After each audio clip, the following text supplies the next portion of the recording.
이번에 저희가 준비한 다음 순서입니다. 묵비권을 행사하던 조국 전 장관이 입을 열었습니다. 그런데 정작 국민들이 궁금해했던 본인의 가족 일가에 대해서가 아니라 유재수 감찰 무마 의혹에 대해서 나는 억울하다라는 식으로 입을 열어서 이건 역시 내로남불이라는 비판이 나오고 있습니다. 아니, 조로남불인가요? 임면 조국 전 장관의 검찰 진술 어떤 내용이었을까요? 자, 묵비권 조국 유재수 건의 적극 진술. 어제 유재수 청와대 감찰 무마 의혹과 관련해서 조국 민정수석이 보세요. 직권남용 혐의로 피의자 신분으로 소환이 됐어요. 이미 검찰은 피의자 신분으로 전환을 한 거예요. 왜냐하면 관련자들이 모두 다 조국 수석이 감찰을 중지시켰다라고 진술을 했기 때문에 피의자 신분인 거죠. 이 말은 지금 이 혐의를 조국 전 장관이 스스로 벗어나지 못하면 본인이 다 뒤집어 쓸 수 있다는 겁니다. 자, 1시 20분 조서 열람을 했고 11시간 40분 동안 조사를 받았어요. 피의자 신분으로. 자, 이번에는 묵비권을 깼어요. 적극 진술. 가족 비리 의혹 3차례 소환된 묵비권. 유재수 의혹엔 백원우, 박형철 등등이 자신에게 책임을 떠넘기자 입을 열고 해명을 했다는 겁니다. 비리를 묵인한 게 아니다.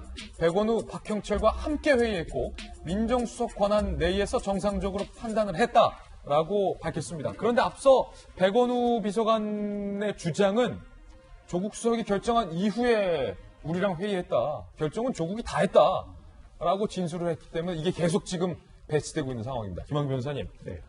이게 숨막히는 경쟁을 보는 것 같아요. 떠넘기지 않으면 내가 떠안게 되는 그런 상황 같아요. 뭐 조국 전 민정수석이 지금 떠넘길 수 있는 대상은 없는 것 같습니다. 그래요? 그러니까 법적으로 보면 지금 감찰 중단이 있었다는 것은 팩트고요. 두 번째로 조국 민정수석이 최종 의사결정권자였던 것도 사실이기 때문에 그렇죠. 결국 중요한 거는 이제 조국 장관이 조국 전 민정수석이 이러한 결정을 하는 게 정당하고 합법적이었는지 이 부분이 문제이기 때문에 조 장관 입장에서는 적극적으로 자기를 이제 변명할 수밖에 없는 상황이었고요.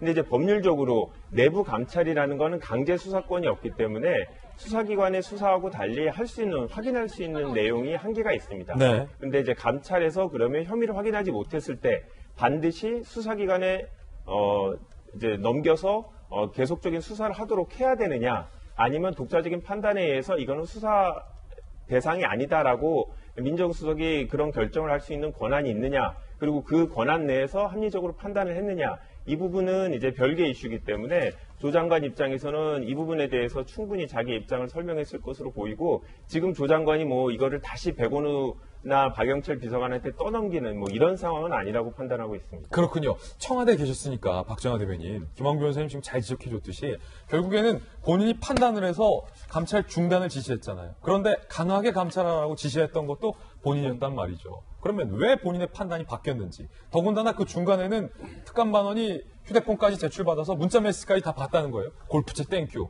항공권 땡큐. 이건 누가 보더라도 공직자가 이러면 안 되는데 이거 뇌물인가? 라고밖에 볼 수 없는 상황에서 무엇을 근거로 본인이 감찰하지 말라고 지시를 했는지를 도대체 무슨 수로 해명을 합니까? 그러니까 여전히 해명이 안 되는 두 건이 있는 거예요. 그 안에 숨은 두 건인데, 첫째 하나는 지금 유재수 전 부시장 구속되어 있잖아요.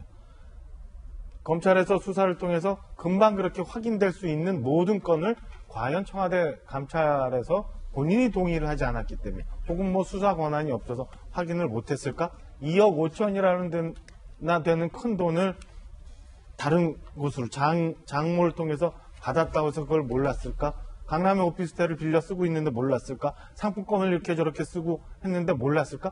다 알 수 있는 일이에요. 청와대는 다 알고 문자도 나왔잖아요. 다 문자까지 다 나와 있는데 다 알 수 있는 내용에 대해서 왜 조국 당시 민정수석은 이거는 큰 문제가 아니어서 넘어가도 된다라고 판단을 감찰 이 민정수석실 내선 했는지가 하나. 본인이 판단했는지도 모르겠고. 두 번째는 과연 핵심적인 겁니다만 조국 수석이 혼자 했느냐, 아니면 그러니까 조국 수석이 본인이 주장하는 것처럼 백원우 비서관, 박형철 부서관 같이 합의해서 했느냐, 아니면 다른 곳에서 압력이 들어와서 했느냐. 백원우 비서관이 얘기한 것처럼 내가 얘기를 들었을 땐 이미 감찰이 끝나 있을 때다라고 몇 번 다른 진술을 할 정도로 그 안에서 어떤 일이 있었느냐, 이런 것들 밝혀내면 되는데요. 사실은 이미 저는 검찰에서 많은 것을 알고 있다고 보여지고요. 지금 현재 조국 전 민정수석, 백원우 비서관, 박형철 비서관 세 사람이 처해 있는 상황 보면 일종의 뭐 죄수의 딜레마처럼 검찰은 굉장히 많은 것들을 확보할 수 있었을 거라고 보여져요.